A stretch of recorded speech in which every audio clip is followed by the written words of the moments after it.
جس طرح ان دو مسلمانوں نے آخری وقت نماز پڑھی اور اسلام سے نکل آنے پر موت کو ترجیح دی تھی، اس نے قریش کے کئی سرداروں پر گہرا اثر چھوڑا تھا۔ خود خالد نے اگر اسلام کی نہیں تو خب اور ضد کی دل ہی دل میں بہت تعریف کی تھی۔ ابو سفیان اور اس کی بیوی ہند کے خلاف اس کے دل میں ناپسندیدگی پیدا ہو گئی تھی۔ جنگجوؤں کا شیوا نہیں تھا۔ اس نے اپنے اب سے کہا، یہ جنگجوؤں کو زیب نہیں دیتا۔ ایک روز وہ ان سرداروں کی محفل میں بیٹھا تھا جو رسول خدا کے ان دو اصحاب کے قتل کے خلاف تھے۔ کیا تم سب جانتے ہو کہ مارے جانے والے یہی دو نہیں بلکہ 6 مسلمان تھے؟ خالد نے پوچھا، ہاں۔ ایک نے جواب دیا، یہ شارجہ بن مغیث کا کام ہے، وہ ان 6 مسلمانوں کو دھوکے سے پھندے میں لایا تھا اور اس کے پیچھے مکہ کے یہودیوں کا دماغ کام کر رہا ہے۔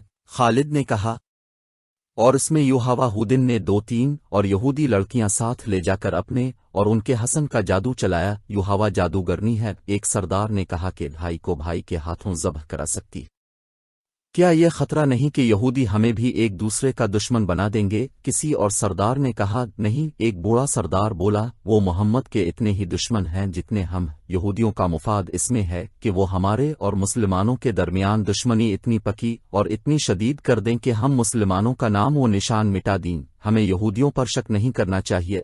ایک سردار نے کہا، بلکہ ضرورت یہ ہے کہ ہم یہودیوں کو مسلمانوں کے خلاف زمین کے نیچے استعمال کریں، لیکن ایسے نہیں جیسے شارجہ نے کیا۔ خالد نے کہا، ور ایسے بھی نہیں کہ جیسے ابو سفیان اور اس کی بیوی نے کیا۔ کیا تم سب جانتے ہو کہ یوحوا مکہ کے چند ایک یہودیوں کے ساتھ مدینہ چلی گئی ہے؟ بوڑھے سردار نے پوچھا اور خود ہی جواب دیا، وہ مدینہ اور ارد گرد کے یہودیوں اور دوسرے قبائل کو مسلمانوں کے خلاف ابھاریں گے۔ اسلام کے فروغ سے وہ لوگ خود خطرہ محسوس کر رہے ہیں۔ اگر محمد کا عقیدہ پھیلتا چلا گیا تو اور مان جنگ میں محمد کے پیروکاروں کا جذبہ یہی رہا تو جو ہم دیکھ چکے ہیں تو خدائے خدا کا سورج غروب ہو جائے گا، لیکن یہودی لڑنے والی قوم نہیں۔ خالد نے کہا، وہ میدان جنگ میں ہمارا ساتھ نہیں دی سکتی، مسلمانوں کے لیے وہ میدان جنگ میں زیادہ مہلک ثابت ہوں گے۔ ایک اور سردار نے کہا، وہ اپنی یوحوا جیسی دلکش لڑکیوں کے ذریعے مسلمان سرداروں اور سالاروں کو میدان جنگ میں اترنے کے قابل نہیں چھوڑیں گے۔ یوحوا کا کردار خالد بھلا نہیں پا رہا تھا اور 4 برس پرانی باتیں اسے سنائی دے رہی تھیں۔ وہ مدینہ کی طرف چلا جا رہا تھا اور احد کی پہاڑی اوپر اٹھتی چلی آ رہی تھی۔ پھر یہ پہاڑی اس کی نظروں سے اوجھل ہونے لگی۔ اس کا گھوڑا گھاٹی اتر رہا تھا۔ یہ کوئی 1 میل لمبا اور 1.5-2 فرلانگ چوڑا نشیب تھا۔ اس میں کہیں کہیں مخروطی ٹیلے کھڑے تھے، یہ ریتیلی مٹی کے تھے۔ خالد کو دوڑتے قدموں کی آہٹ سنائی دی۔ اس نے چونک کر ادھر دیکھا اور اس کا ہاتھ تلوار کے دستے پر چلا گیا۔ وہ 4-5 غزال تھے جو اس سے نیچے دوڑتے جا رہے تھے۔ کچھ دور جا کر ایک غزال نے دوسرے غزال کے پہلو میں ٹکر ماری، پھر دونوں غزال آمنے سامنے آ گئے اور ان کے سر ٹکرانے لگے۔ دوسرے غزال انہیں دیکھنے رک گئے۔ اتنے خوبصورت جانور آپس میں لڑتے اچھے نہیں لگتے۔ خالد انہیں دیکھتا رہا۔ ایک تماشائی غزال نے خالد کے گھوڑے کو دیکھ لیا۔ الف سین نے گردن تانی اور کھر زمین پر مارا۔ لڑنے والے غزال جہاں تھے وہیں ساقط و جامد ہو گئے اور پھر تمام غزال ایک طرف بھاگ کھڑے ہوئے اور خالد کی نظروں سے اوجھل ہو گئے۔ قریش کے سردار 2 گروہوں میں بٹ گئے تھے۔ ان کی آپس میں دشمنی پیدا نہیں ہوئی تھی، لیکن پیار محبت اتحاد والی پہلی سی بات بھی نہیں رہی تھی۔ خالد کو یاد آ رہا تھا کہ سب ابو سفیان کی سرداری اور سالاری کو تسلیم کرتے تھے، لیکن کھچاؤ سا پیدا ہو گیا تھا۔ جب اتحاد کی ضرورت تھی اس وقت اہل قریش نفاق کے راستے پر چل نکلے تھے۔ خالد کو یہ صورتحال سخت ناگوار گزرتی تھی۔ کیا آپ کو معلوم نہیں کہ آپس کا نفاق دشمن کو تقویت دیا کرتا ہے؟ خالد نے ایک روز ابو سفیان سے کہا تھا، کیا آپ نے کبھی سوچا ہے کہ اس نفاق کو اتفاق میں کس طرح بدلا جا سکتا ہے؟ بہت سوچا ہے خالد، ابو سفیان نے اکتائے ہوئے سے لہجے میں کہا، بہت سوچا۔ سب مجھے پہلے کی طرح ملتے ہیں، لیکن میں محسوس کرتا ہوں کہ بعض کے دل صاف نہیں۔ کیا تم کوئی صورت پیدا کر سکتے ہو کہ دلوں سے میل نکالا جائے گا؟ میں نے ایک صورت سوچ رکھی ہے، خالد نے کہا تھا۔ میں یہی تجویز اب کے سامنے لا رہا تھا۔ جن سرداروں کے دلوں میں میل پیدا ہو گئی ہے وہ اب سمجھنے لگے ہیں کہ ہم نام کے جنگجو رہ گئے ہیں اور ہم نے مسلمانوں کا ڈر اپنے دلوں میں بٹھا لیا ہے۔ شارجہ نے 6 مسلمانوں کو دھوکہ دے کر اور ان میں سے 2 کو اب کے ہاتھوں مروا کر ہماری شکل و صورت ہی بدل ڈالی ہے۔ اس کا علاج یہ ہے کہ ہم مدینہ پر حملہ کریں، مسلمانوں کو کہیں للکاریں اور ثابت کر دیں کہ ہم جنگجو ہیں اور ہم مسلمانوں کو ختم کر کے ہی دم لیں گے۔ ہمارے پاس جواز موجود ہے۔ ابو سفیان نے کہا تھا میں نے الفاہد کی لڑائی میں آخر میں محمد کو للکار کر کہا تھا کہ تم نے بدر میں ہمیں شکست دی تھی، ہم نے احد کی پہاڑی کے دامن میں انتقام لے لیا ہے۔ میں نے محمد سے یہ بھی کہا تھا کہ قریش کے سینوں میں انتقام کی آگ جلتی رہے گی، ہم اگلے سال تمہیں بدر کے مقام پر للکاریں گے تھا۔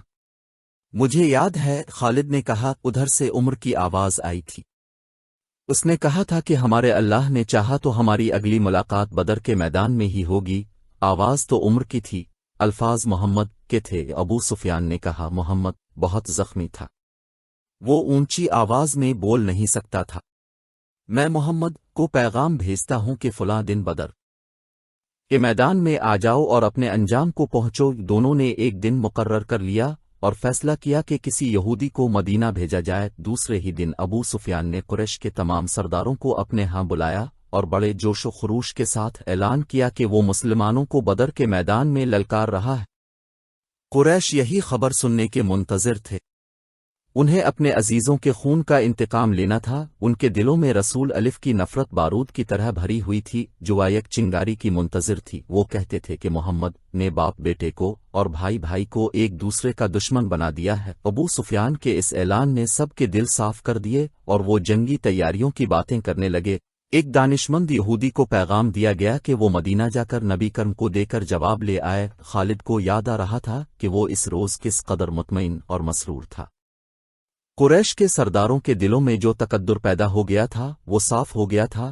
خالد بڑھ ہانکنے والا آدمی نہیں تھا، لیکن اس نے تہیہ کر لیا تھا کہ رسول خدا کو اپنے ہاتھوں سے قتل کرے گا۔ یہودی ایلچی جواب لے کر آ گیا۔ رسول الف نے ابو سفیان کی للکار کو قبول کر لیا تھا۔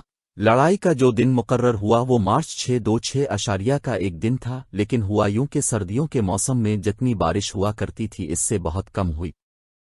اس کا نتیجہ یہ ہوا کہ یہ موسم تقریباً خشک گزر گیا اور مارچ کے مہینے میں گرمی اتنی زیادہ ہو گئی جتنی اس کے 2-3 ماہ بعد ہوا کرتی تھی۔ ابو سفیان نے اس موسم کو لڑائی کے لیے موزوں نہ سمجھا۔ اس یاد نے خالد کو شرمسار سا کر دیا۔ وجہ یہ ہوئی تھی کہ ابو سفیان موسم کی گرمی کا بہانہ بنا رہا تھا۔ مشہور مورخ ابن سعد لکھتا ہے کہ ابو سفیان نے قریش کے سرداروں کو بلا کر کہا کہ وہ کوچ سے پہلے مسلمانوں کو خوفزدہ کرنا چاہتا ہے۔ اس نے یہودیوں کی خدمات حاصل کیں اور انہیں خاصی اجرت دے کر تاجروں کے بھیس میں مدینہ بھیج دیا۔ انہیں ابو سفیان نے یہ کام سونپا تھا کہ وہ مدینہ میں یہ افواہ پھیلائیں کہ قریش اتنی زیادہ تعداد میں بدر کے میدان میں آ رہے ہیں جو مسلمانوں نے پہلے کبھی نہیں دیکھی۔ اس مورخ کے مطابق مدینہ میں اس افواہ کو سچ مانا گیا اور مسلمانوں کے چہروں پر اس کے اثرات بھی دیکھے گئے۔ جب رسول کرم تک یہ افواہ پہنچی اور یہ اطلاع بھی کہ بعض مسلمانوں پر خوف و ہراس کے اثرات دیکھے گئے ہیں، تو رسول کرم نے باہر آ کر لوگوں کو جمع کیا اور اعلان کیا، کیا اللہ کے نام لیوا صرف یہ سن کر ڈر گئے ہیں کہ قریش کی تعداد زیادہ ہوگی؟ کیا اللہ سے ڈرنے والے آج بتوں کے پجاریوں سے ڈر گئے ہیں؟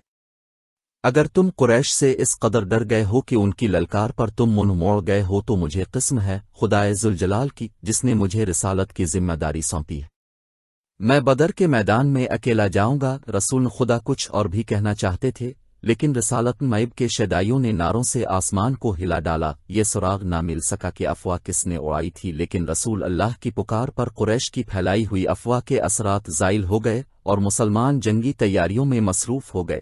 دن تھوڑے سے رہ گئے تھے۔ کوچ کے وقت مسلمانوں کی تعداد 1500 تھی، ان میں صرف 50 گیور سوار تھے۔ جن یہودیوں کو افواہ پھیلانے کے لیے مدینہ بھیجا گیا تھا انہوں نے واپس آ کر بتایا کہ افواہ نے پہلے پورا کام کیا تھا، لیکن ایک روز محمد نے مسلمانوں کو اکٹھا کر کے چند ہی الفاظ کہے تو مسلمان بدر کو کوچ کے لیے تیار ہو گئے۔ ان کی تعداد مدینہ میں ہماری موجودگی تک 1500 تک پہنچ گئی تھی۔ ہمارا خیال ہے کہ تعداد اس سے کم از زیادہ نہیں ہوگی۔ آج مدینہ کو جاتے ہوئے اس واقعہ کی یاد نے خالد کو اس لیے شرمسار کر دیا تھا کہ وہ اس وقت محسوس کرنے لگا تھا کہ ابو سفیان کسی نہ کسی وجہ سے مسلمانوں کے سامنے جانے سے ہچکچا رہا ہے۔ خالد کو جب مسلمانوں کی تعداد کا پتہ چلا تو وہ بھڑکا بکھرا ہوا ابو سفیان کے پاس گیا۔ ابو سفیان، خالد نے اسے کہا، سردار کی اطاعت ہمارا فرض ہے۔ میں اہل قریش میں سردار کی حکم عدولی کی روایت قائم نہیں کرنا چاہتا، لیکن مجھے قریش کی عظمت کا بھی خیال ہے۔ اب اپنے رویے کو تبدیل کرنے کی کوشش کریں کہیں ایسا نہ ہو کہ قبیلہ قریش کی عظمت کا احساس مجھ میں اتنا زیادہ ہو جائے کہ میں آپ کے حکم اور رویہ کی طرف توجہ ہی نہ دوں۔ کیا تم نے سنا نہیں تھا کہ میں نے یہودیوں کو مدینہ کیوں بھیجا تھا؟ ابو سفیان نے پوچھا۔ میں مسلمانوں کو ڈرانا چاہتا تھا۔ ابو سفیان، خالد نے اس کی بات پوری ہونے سے پہلے کہا، لڑنے والے ڈرا نہیں کرتے۔ کیا اپنے مسلمانوں کو قلیل تعداد میں لڑتے ہوئے نہیں دیکھا؟ کیا اپنے خبیب اور زید کو اہل قریش کی برچیوں کے سامنے کھڑے ہو کر نعرے لگاتے نہیں سنا تھا؟ میں اب سے صرف یہ کہنے آیا ہوں کہ اپنی سرداری کا احترام کریں اور بدر کوچ کی تیاری کریں۔ دوسرے ہی دن مکہ میں یہ خبر پہنچی کہ مسلمان مدینہ سے بدر کی طرف کوچ کر گئے ہیں۔ اب ابو سفیان کے لیے اس کے سوا اور کوئی راستہ نہیں رہ گیا تھا کہ وہ کوچ کا حکم دے۔ قریش کی جو تعداد بدر کو کوچ کے لیے تیار ہوئی وہ 2000 تھی اور 100 گھڑ سوار اس کے علاوہ تھے۔ قیادت ابو سفیان کی تھی اور اس کے ماتحت خالد، اکرمہ اور صفوان نائب سالار تھے۔ حسن معمول ابو سفیان کی بیوی ہند اور اس کی چند ایک کنیزیں اور گانے بجانے والی عورتیں بھی ساتھ تھیں۔ مسلمان رسول اکرم کی قیادت میں 4 اپریل 626 بمطابق یکم ذال چھوٹیے القاد 4 ہجری کے روز بدر کے میدان میں پہنچ گئے۔ قریش ابھی اسفان کے مقام تک پہنچے تھے۔ انہوں نے وہیں رات بھر کے لیے پڑاؤ کیا۔ علی صبح ان کی روانگی تھی، لیکن صبح طلوع ہوتے ہی ابو سفیان نے اپنے لشکر کو کوچ کا حکم دینے کے بجائے اکٹھا کیا اور لشکر سے یوں مخاطب ہوا، قریش کے بہادروں، مسلمان تمہارے نام سے ڈرتے ہیں۔ اب ان کے ساتھ ہماری جنگ فیصلہ کن ہوگی۔ ان مٹھی بھر مسلمانوں کا ہم نام و نشان مٹا دیں گے۔ نہ محمد اس دنیا میں رہے گا، نہ کوئی اس کا نام لینے والا۔ لیکن ہم ایسے حالات میں لڑنے جا رہے ہیں جو ہمارے خلاف جا سکتے ہیں اور ہماری شکست کا باعث بن سکتے ہیں۔ تم دیکھ رہے ہو کہ ہم اپنے ساتھ پورا اناج نہیں لا سکے، مزید اناج ملنے کی امید بھی نہیں، کیونکہ خشک سالی نے قحط کی صورت پیدا کر دی ہے۔ پھر اس گرمی کو دیکھو۔ میں نہیں چاہتا کہ میں اپنے بہادروں کو بھوکا اور پیاسا مروا دوں۔ میں فیصلہ کن جنگ کے لیے موزوں حالات کا انتظار کروں گا، ہم آگے نہیں جائیں گے۔ مکہ کو کوچ کرو۔ خالد کو یاد آ رہا تھا کہ قریش کے لشکر نے 2 طرح کے نعرے بلند کیے۔ ایک ان کے نعرے تھے جو انہی حالات میں مسلمانوں کے خلاف لڑنے کا عزم کیے ہوئے تھے۔ دوسرے نعرے ابو سفیان کے فیصلے کی تائید میں تھے، لیکن حکم سب کو ماننا تھا۔ خالد، اکرمہ اور صفوان نے ابو سفیان کا یہ حکم ماننے سے انکار کر دیا، لیکن ابو سفیان پر ان کے احتجاج کا کچھ اثر نہ ہوا۔ ان تینوں نائب سالاروں نے یہ جائزہ بھی لیا کہ کتنے آدمی ان کے ساتھ رہتے ہیں۔ یہ جائزہ ان کے خلاف ثابت ہوا۔ لشکر کی اکثریت ابو سفیان کے حکم پر مکہ کی طرف کوچ کر گئی۔ خالد اور اس کے دوسرے ساتھیوں کو مجبورنہ لشکر کے پیچھے پیچھے آنا پڑا۔ خالد کو وہ لمحہ یاد آ رہا تھا جب وہ اہل قریش کے لشکر کے پیچھے پیچھے اکرمہ اور صفوان کے ساتھ مکہ کو چلا جا رہا تھا۔ الف سین کا سر جھکا ہوا تھا۔ یہ تینوں ایک دوسرے کی طرف دیکھ بھی نہیں رہے تھے، جیسے ایک دوسرے سے شرمسار ہوں۔ خالد کو بار بار یہ خیال آتا تھا کہ لڑائی میں اس کی ایک ٹانگ کٹ جاتی، بازو کٹ جاتے، اس کی دونوں آنکھیں ضائع ہو جاتیں تو اسے یہ دکھ نہ ہوتا جو بغیر لڑے واپس جانے سے ہو رہا تھا۔ اس وقت وہ اس طرح محسوس کر رہا تھا جیسے اس کی ذات مٹ چکی ہو اور گھوڑے پر اس کی لاش مکہ کو واپس جا رہی ہو۔ نبی کرم کا قتل اس کا عزم اور عہد تھا جو وہ پورا کیے بغیر واپس آ رہا تھا۔ یہ عزم بچھو بن کر اسے ڈس رہا تھا۔ اسے بہت کچھ یاد آ رہا تھا، یادوں کا ایک ریلا تھا جو ختم نہیں ہو رہا تھا۔ اسے یہودیوں کے تینوں قبیلے بنو نذیر، بنو قرظہ اور بنو قینقہ یاد آئے۔ انہوں نے جب دیکھا کہ قریش مسلمانوں کے خلاف لڑنے سے منہ موڑ گئے ہیں تو وہ سرگرم ہو گئے۔ یہودیوں نے مسلمانوں کے خلاف زمین دوز کارروائیاں شروع کی، مکہ گئے اور قریش کو مسلمانوں کے خلاف بھڑکایا، مگر قریش کا سردار ابو سفیان ٹس سے مس نہ ہوا۔ خالد کو معلوم نہ ہو سکا کہ ابو سفیان کے دل میں کیا ہے اور وہ مسلمانوں سے لڑنے سے کیوں گھبراتا ہے۔ اسی سال کے موسم سرما کے اوائل میں خیبر کے چند ایک سرکردہ یہودی مکہ گئے۔ ان کا سردار ہو بن اختب تھا۔ یہ شخص یہودیوں کے قبیلے بنو نذیر کا سردار بھی تھا۔ یہودیوں کے پاس زر جواہرات کے خزانے تھے۔ وہ چند ایک یہودی ابو سفیان اور قریش کے دیگر سرداروں کے لیے بیش قیمت تحفے لے کر گئے۔ ان کے ساتھ حسین و جمیل لڑکیوں کا طائفہ بھی تھا۔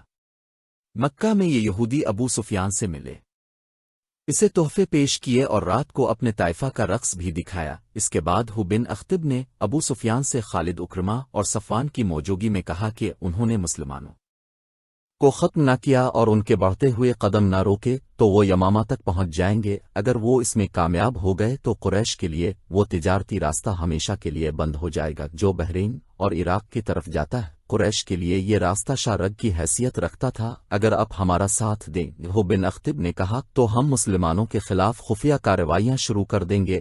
ہم مسلمانوں سے دگنے تھے تو بھی انہیں شکست نہ دے سکے۔ ابو سفیان نے کہا، ان سے 3 گنا تعداد میں ان سے لڑے تو بھی انہیں شکست نہ دے سکے۔ اگر چند اور قبیلے ہمارے ساتھ مل جائیں تو ہم مسلمانوں کو ہمیشہ کے لیے ختم کر سکتے ہیں۔ ہم نے یہ انتظام پہلے ہی کر دیا ہے۔ وہ بن اختب نے کہا، قبیلہ غفان اور بنو اسد اب کے ساتھ ہوں گے۔ چند اور قبیلے ہماری کوششوں سے اب کے ساتھ آ جائیں گے۔ خالد کو کیا کچھ یاد نہ یا رہا تھا۔ 3-4 سال پہلے کے واقعات اسے ایک روز پہلے کی طرح یاد تھے۔ اسے ابو سفیان کا گھبرایا چہرہ اچھی طرح یاد تھا۔